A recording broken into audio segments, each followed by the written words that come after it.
اپنی گفتگو کا باقاعدہ آغاز کرنے سے پہلے جو ہمارا موقف ہے وہ آپ کے سامنے رکھتا ہوں، پھر انشاءاللہ گفتگو کا آغاز کریں گے۔ کشمیر کے حوالے سے ہمارا موقف یہ ہے کہ یہ پاکستان کی شرح ہے، اور پہلے دن سے ہمارا یہ موقف رہا ہے اور آج تک ہم اپنے اس موقف پر قائم ہیں کہ کشمیر پاکستان کی شرح ہے۔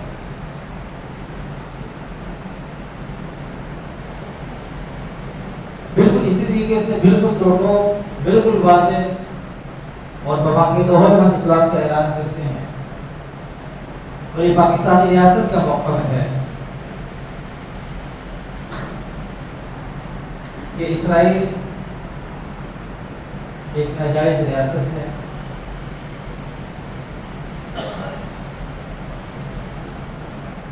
اور یہ امریکہ کی ناجائز اولاد ہے، اور یہ دہشت گرد ہے۔ یہ ریاستی موقف ہے۔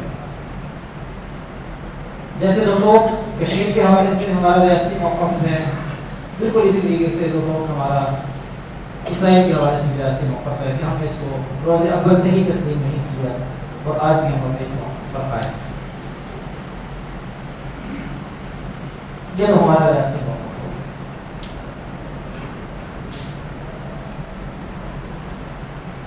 اب پھر سے ایک بار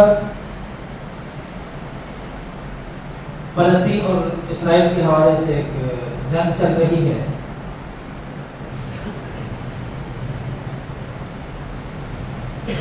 اور اسرائیل نے ایک بار پھر فلسطین کے مظلوم اور نہتے مسلمانوں کے اوپر چڑھائی کی، اور بڑی ہی بے دردی کے ساتھ، سفاکی کے ساتھ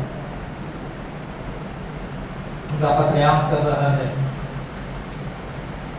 خوراک ہے، ادویات ہیں، بجلی ہے، اور دیگر جتنی ضروریات زندگی کی بنیادی چیزیں ہیں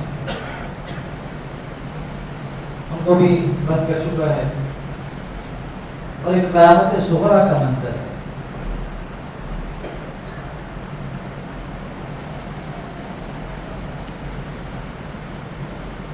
اور اس حوالے سے فلسطینیوں کو کیوں سزا دی جا رہی ہے،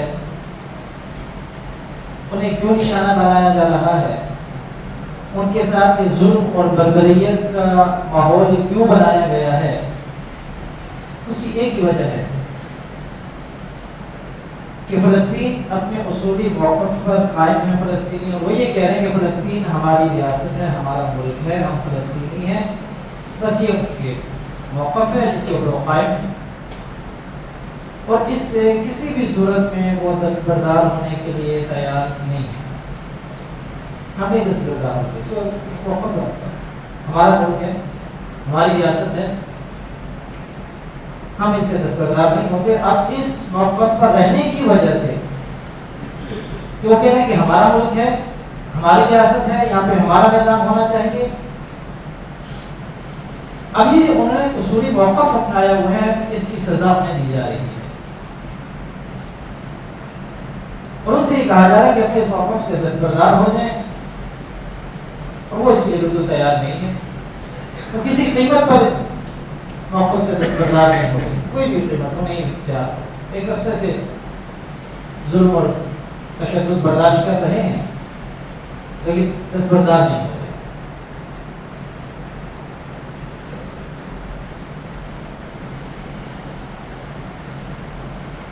اور اس کے ساتھ ساتھ یہ دیکھیں کہ تقریباً ایک صدی پہلے برطانیہ کے وزیر خارجہ بلفور نے جب یہ معاہدہ کیا اور اسرائیلیوں کو پوری دنیا سے لا کر آباد کرنا شروع کیا فلسطین کے اندر، اور اس نے یہ کہا کہ میں اس کو ایک اسرائیلی ریاست بناؤں گا، کلی کام اس نے اس وقت شروع کر دیا، اور یہ سلسلہ چلتا رہا، اسرائیلی دائیں بائیں سے آ کر وہاں پر آباد ہوتے رہے، اور کرتے کرتے جو ایک فلسطین کا باقاعدہ نقشہ تھا اس دنیا کے اوپر وہ چھوٹا ہوتا گیا، ہوتا گیا، ہوتا گیا، اور ایک وہ تھوڑا سا علاقہ ان کے پاس رہ گیا، تقریباً وہ بھی نہیں لے گیا، اور وہاں پر اسرائیلی آباد ہو گئے. اور صرف برطانیہ نہیں بلکہ دیگر مغربی ممالک نے بھی بھرپور اس کی تائید کی، اس کے ساتھ کھڑے ہوئے اور اسرائیلیوں کو وہاں پر آباد کرنے میں بھرپور کردار ادا کیا.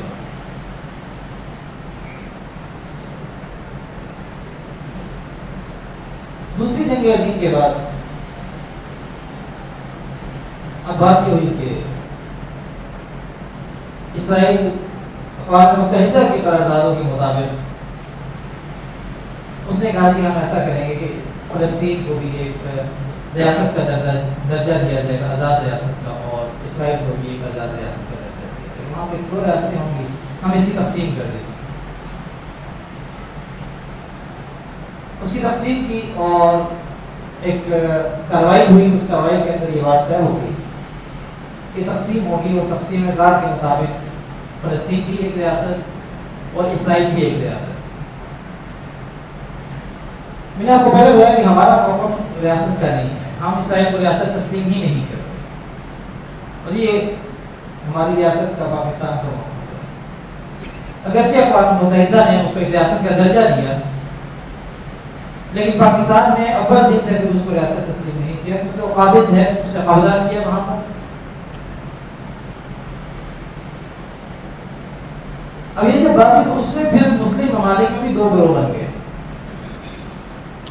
سعودی عرب، پاکستان، یہ لوگ ایک طرف ہو گئے، انہوں نے کہا کہ ہم اس تقسیم کو تسلیم نہیں کرتے. مصر ہے، شام ہے، باقی ممالک تھے، انہوں نے کہا کہ ٹھیک ہے ہم اس کو تسلیم کر لیتے ہیں، جو ریاست علاقائی تقسیم ہوئی ہم اس کو مان لیتے ہیں.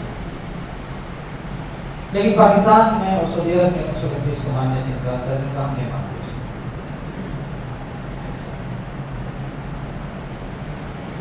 اور صرف یہاں دیکھیں پاکستان اور ممالک کی بات نہیں، ممالک سے ہٹ کر فلسطین کے اندر بھی الفتح اور حماس ہی میں بھی اس اصول کے اوپر اختلاف ہے. کچھ اس تقسیم کار کو تسلیم کرتے ہیں اور کچھ اس کو تسلیم نہیں کرتے.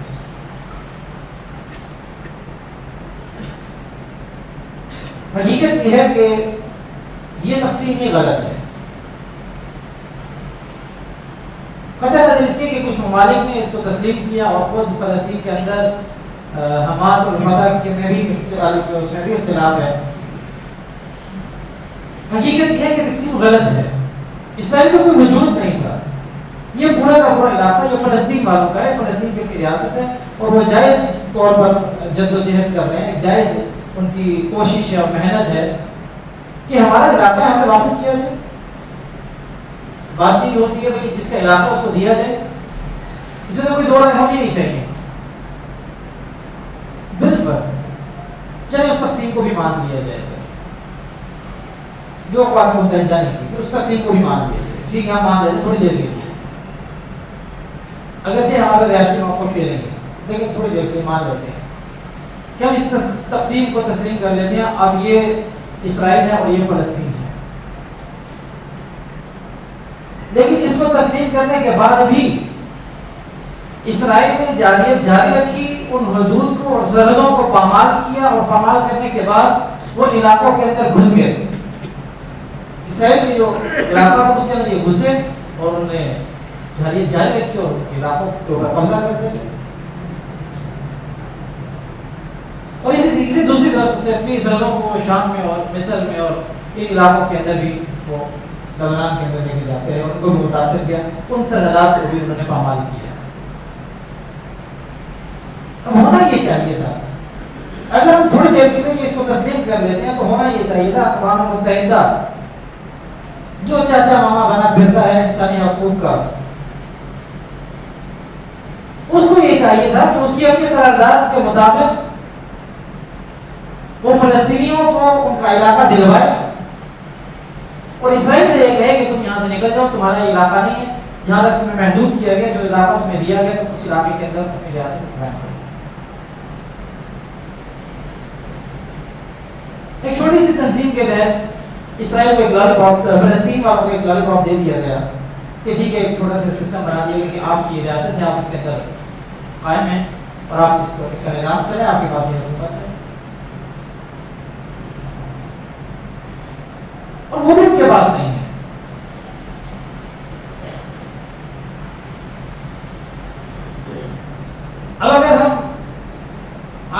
جو تنظیمیں ہیں ان کو دیکھیں اور اقوام متحدہ کی قراردادوں کو دیکھیں، اس میں دو چیزیں بہت نمایاں ہونی چاہیے اور دو باتوں کا وہ تقاضا کرتی ہیں. ایک اس بات کا تقاضا کرتی ہیں کہ اپنی اپنی حدود کے اندر رہ کر ایک ریاست کا تعین ہو گیا کہ یہ ریاست فلسطین کی ہے، یہ ریاست اسرائیل کی ہے، اب حدود متعین ہو گئی. اب فلسطین والوں کو بغیر کسی دباؤ کے اور بغیر کسی بیرونی دخل اندازی کے اپنی ایک آزاد ریاست قائم کرنے کا اختیار ہونا چاہیے تھا اپنے علاقے کے. ایک بات ہے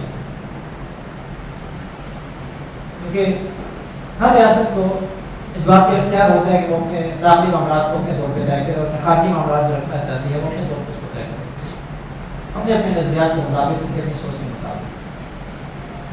تو یہ اختیار فلسطین والوں کو بھی حاصل ہونا چاہیے. اور دوسرا یہ قراردادیں اس بات کا بھی تقاضا کرتی ہیں کہ جو سرحدات قائم کر دی گئی ہیں ان کا تقدس پامال نہیں ہونا چاہیے تھا. یہ بھی ذمہ داری اقوام متحدہ اور عالمی تنظیموں کی تھی. سرحدات کا تحفظ ہو. اب دیکھیں کچھ عرصہ پہلے عراق نے کویت کے اوپر جب حملہ کیا تھا اس کی سرحدات کو پامال کیا تھا. اس وقت امریکہ اس نے بڑا معاملہ مچایا، بڑا ہاں ہوا، ہنگامہ ہوا اور اس نے اقوام متحدہ کی چھتری تلے رہتے ہوئے فوجی آپریشن عراق کے خلاف کیا اور یہ وبیلا مچایا اور ڈھنڈورا پیٹا کہ سرحدات کا جو ہے وہ تقدس پامال کر دیا گیا ہے، لہٰذا ہم سرحدات کے تقدس کو یقینی بنائیں گے اور عراق کو واپس فوجی آپریشن کر کے اپنی سرحدات میں بھیجا اور کویت کو اس کے علاقہ کو دلوا دیا. تو جب وہاں بھی یہ ہو سکتا ہے تو یہاں پہ بھی یہ کام ہو سکتا ہے. یہاں پہ بھی سرحدات کا تقدس ہونا چاہیے. یہ اس صورت میں ہے کہ جب ہم اس کو تسلیم کر لیں کہ ہاں ٹھیک ہے یہ سرحدات ہو گئی اور دو ریاستیں قائم ہو گئی، اس صورت کے اندر جب ہم اس کو تسلیم کر لیے. لیکن اقوام متحدہ اور خود یہ جن کی لونڈی بنا ہوا ہے اقوام متحدہ اور مغربی ممالک خود یہ نہیں چاہتے کہ یہاں پر کسی بھی درجے کے اندر کوئی امن قائم ہو سکے اور ان سرحدات کو پامال کیا گیا اسرائیل کی طرف سے اور آج تک کیا جا رہا ہے. اور اب بھی ایک بہت بڑا ایک ہنگامہ کھڑا کیا گیا. دیکھیں کچھ لوگ کہتے ہیں کہ پہلے تو فلسطین نے کی تھی. کچھ لوگوں کے ذہن میں یہ سوال آتا ہے، کہتے ہیں پہلے تو فلسطین نہیں کیا تھا، ان کو پہل نہیں کرنی چاہیے تھی. آپ مجھے بتائیں کہ میں اپنے گھر میں رہ رہا ہوں اور آپ اپنے گھر پہ آگے قبضہ کر رہے ہیں. ٹھیک ہے میں کمزور ہوں، اتنا طاقتور نہیں ہوں، میں مزاحمت کرتا ہوں، ایک دفعہ کرتا ہوں، دو دفعہ کرتا ہوں، تین دفعہ کرتا ہوں، 1 سال 2 سال 4 سال 10 سال، آخر میں آگے میں کیا کروں گا؟ میں یہ کہوں گا اس نے میرے گھر میں قبضہ کیا ہوا ہے، چلو اب ایک دفعہ میں ایسا کر لیتے ہیں کہ ٹھیک ہے یا تو مجھے گھر مل جائے گا یا پھر میں مر جاؤں گا. تو اس آخر تنگ آ کر ہی کام ہوگا نا، یا تو میں مر جاؤں گا، مروں گا نہیں تو کم از کم مجھے میرا گھر تو واپس ملے گا. تو انہوں نے بھی تنگ آ کر یہ کام کیا کہ ٹھیک ہے یا تو ہمیں ہمارا ملک واپس مل جائے گا اور یا پھر ہم مر جائیں گے. اور میرا یہ خیال ہے کہ پوری امت مسلمان کے جتنے بھی حکمران طبقہ ہے اس نے یہ فیصلہ کر لیا ہے کہ ٹھیک ہے ان کو مر جانا چاہیے، ان کو مر جانا چاہیے. انہوں نے روز روز کے پھٹے بنائے ہوئے ہیں، ان کو مر جانا چاہیے، ان کا نام نشان ختم ہو جانا چاہیے. آپ اندازہ لگائیں کہ اسرائیل کے ساتھ کھڑے ہونے کے لیے حالانکہ یقینی طور پر وہ جابر ہے، یقینی طور پر وہ قابض ہے، یقینی طور پر وہ غاصب ہے، یقینی طور پر وہ ظالم ہے، کوئی اس کے وہاں پہ ریاست کا تصور اس کے لیے نہیں ہے، یہ یقینی بات ہے. اس کے باوجود جتنی انسانی حقوق کی تنظیمیں ہیں اور جتنے بڑے کے ممالک ہیں وہ سارے ایک صف میں اسرائیل کے ساتھ کھڑے ہوئے ہیں. یہ میں ان حلقوں کی بات کروں جو طاقتور حلقے ہیں. ان کے ساتھ کھڑے ہو گئے اور اعلان کر رہے ہیں اور باقاعدہ امداد بھیج رہے ہیں، عسکری امداد بھیج رہے ہیں، ہمدردیاں ان کی اسرائیل کے ساتھ ہیں. لیکن امت مسلمہ اب بھی قابل غفلت میں پڑی ہوئی ہے. کوئی ایک موقف اور جاندار قسم کا موقف اب تک کہیں سے کوئی سامنے نہیں آیا. ہم یہ کر دیں گے، ہم وہ کر دیں گے، وہ تو کر چکے ہیں اور ہم سوچیں کہ کر دیں گے. اب ایک بات کا اندازہ لگائیے، کہیں پہ بھی کہیں سے کہ خلافت کی آواز اٹھتی ہے تو کیوں مسلمانوں کے دلوں کی دھڑکن تیز ہو جاتی ہے، آنکھوں میں چمک آ جاتی ہے، خوشی کی لہر دوڑ جاتی ہے. یہاں سے بھی کہیں سے خلافت کی آواز ہے. مسلمان اتنا جذباتی ہو جاتے ہیں، کیوں کہ مسلمان خلافت کا وہ دور دیکھنا چاہتے ہیں کہ جس دور میں سندھ کے اندر ایک مظلوم خاتون فریاد کرتی ہے اور عراق میں حجاج بن یوسف اس آواز کو سنتے ہیں اور اپنے عزیز محمد بن قاسم کو بھیجتے ہیں کہ جاؤ جا کے اس کی مدد کرو، اور اس کی مدد کے لیے آتا ہے. مسلمان اس خلافت کو دیکھنے کے لیے ترس گئے ہیں. عوامی سطح کے اوپر جتنا مرضی احتجاج ہو، عوامی سطح کے اوپر جتنے مرضی آواز کو بلند کیا جائے، جب تک ریاستی سطح کے اوپر ایک مضبوط موقف سامنے نہیں آ جاتا تب تک یہ صرف اور صرف ہم یہ سمجھیں گے زبانی جماعت ہے اور یہ ایک تفریق نظر آ رہی ہے عوام کے اندر اور حکمرانوں کے اندر. عوام تو سڑکوں کے اوپر ہے، عوام کو اوپر احتجاج ریکارڈ کرا رہی ہے، عوام کے دل تو فلسطینی عوام کے ساتھ دھڑک رہے ہیں، لیکن ہمارے حکمران امت مسلمہ بحیثیت کل امت مسلمہ کی بات کر رہا ہوں، ان سب کے حکمران. میرا ایک دوست ہے فیس بک پہ، اس سے دوستی بھی فلسطین کا ہے. ابھی ان دنوں میں اس سے میری بات کی تھی تو میں نے اسے کچھ کمنٹس کیے اس کی پوسٹ پہ پر. اس نے بڑی عجیب بات کی اور یقین کریں کہ اس کی بات سن کے مجھے شرمندگی بڑی ہوئی اور اپنے اوپر رونا آیا. اس نے کہا ہمیں پاکستانیوں کے ساتھ بڑی توقعات وابستہ ہے.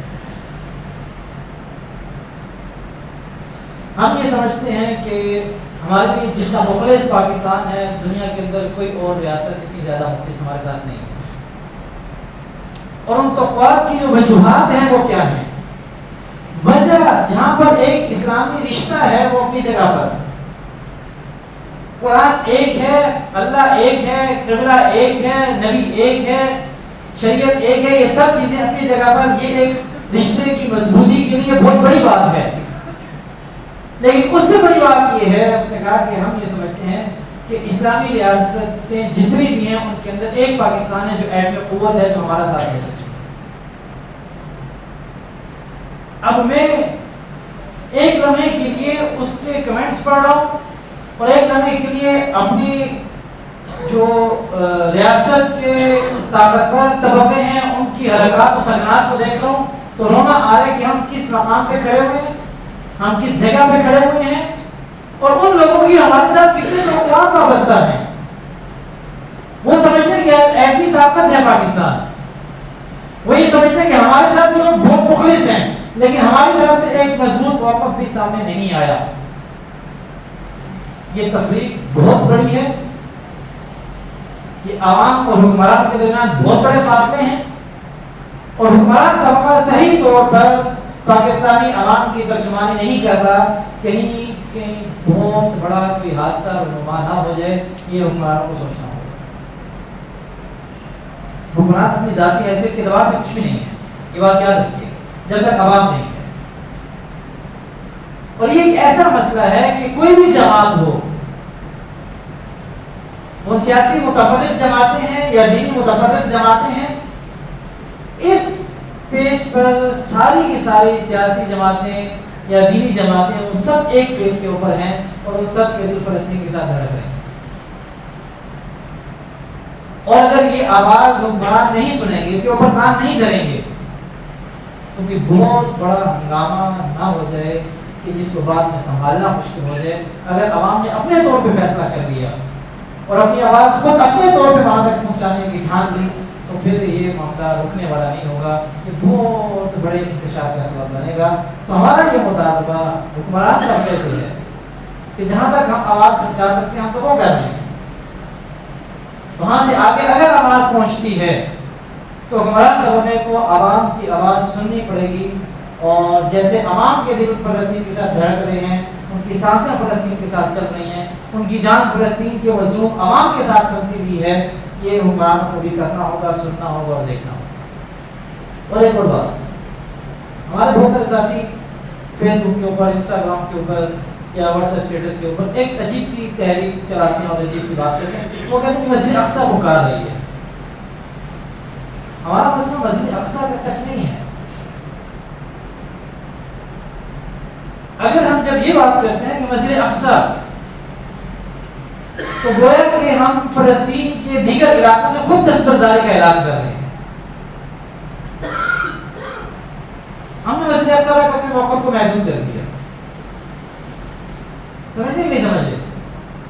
مسئلہ پوری پنڈی کا ہو اور میں وہ نہیں صرف گاؤں فرمان علی اور آواز جو فرمان علی کے حساب سے اٹھاؤں, اس کا مطلب یہ ہے کہ باقی علاقوں سے میں خود دستبرداری کا اعلان کر دیا. میرا مسئلہ ڈاکٹر فرمان علی ہے, میرا مسئلہ پورا پنڈی نہیں ہے.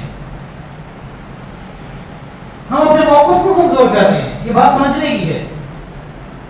ہمارا مسئلہ مسجد اقصیٰ نہیں ہے, ہمارا مسئلہ پورا فلسطین ہے,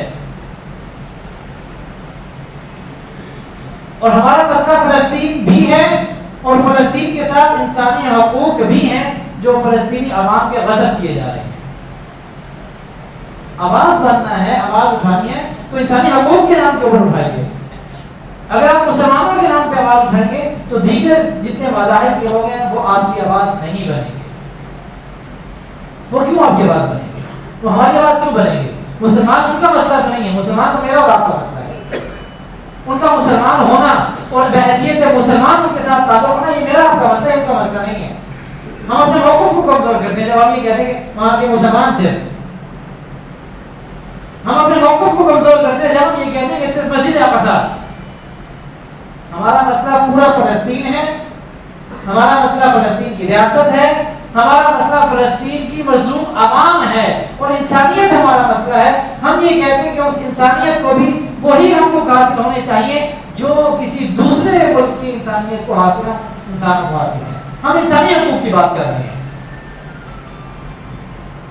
ہم انسانی حقوق کی بات کر رہے ہیں کہ وہ انسانی حقوق جو امریکہ میں رہنے والے شہریوں کو حاصل ہیں وہ انسانی حقوق فلسطین میں رہنے والے انسانوں کو بھی حاصل ہونے چاہیے.